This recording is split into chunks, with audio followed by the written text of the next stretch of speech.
There are also the efforts of individuals. As we covered this story in Huntington, we met a woman named Renee Cotton.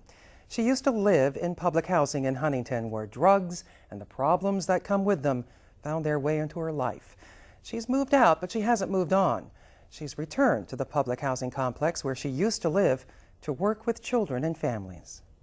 Okay, let me see. Just up the street from Hope House, Renee Cotton goes door to door reminding parents that the first of several Saturday morning sessions begins today to help children prepare for the coming school year. We have reading, math, and science for an hour and a half. At the end of each setting, they receive a snack bag. They get progress reports on each subject that they go to so that they can take home with their parents, and then their parents are informed of how well they did in each of those subjects. The church-sponsored back-to-school program is offered free of charge to residents living at Northcott Court, a public housing complex. It is labeled as a drug-infested area, but children that I deal with don't have an idea, don't have a clue about the bad stigma that is attached.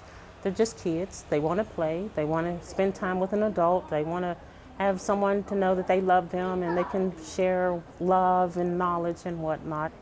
A single mom and former Northcott resident, Cotton says she tries to help the parents here as well. You can't raise up a child without a parent, and so it's a partnership that I go back and I mentor to the parents, and then I go in and play with the kids.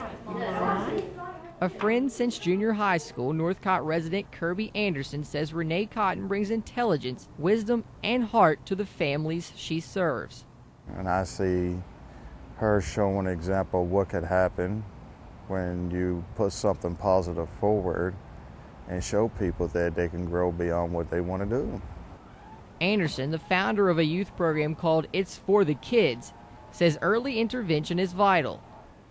I believe if we start mentoring children at a young age, then we can persuade them to stop selling drugs, committing crimes, and being more respectful to adults.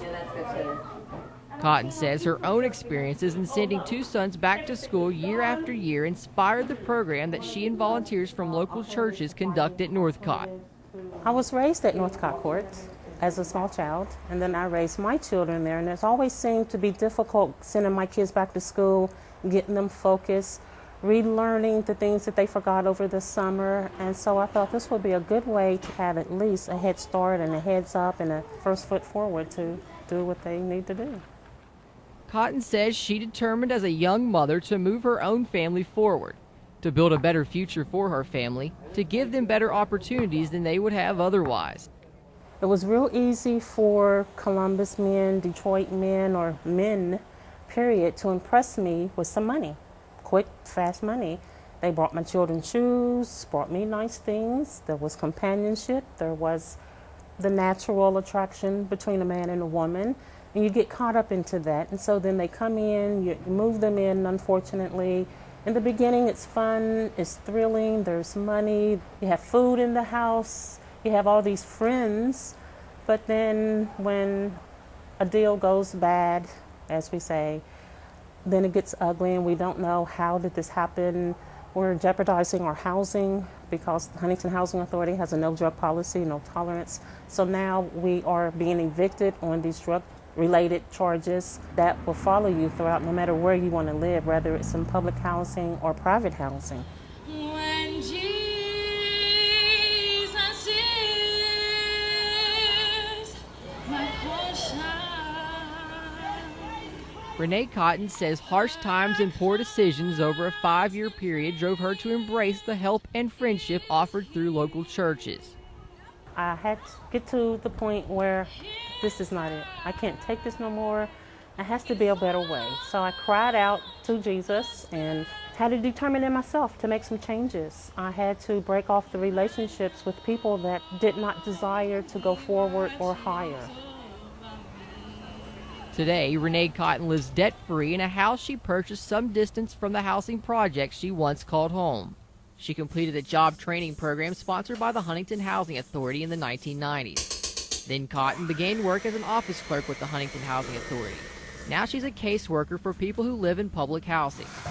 It was a matter of, do I want better for me? Do I want better for my children?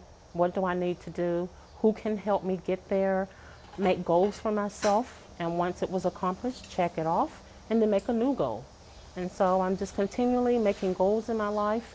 This is a nice house that I live in and a nice community, but this isn't the end. This is a new beginning.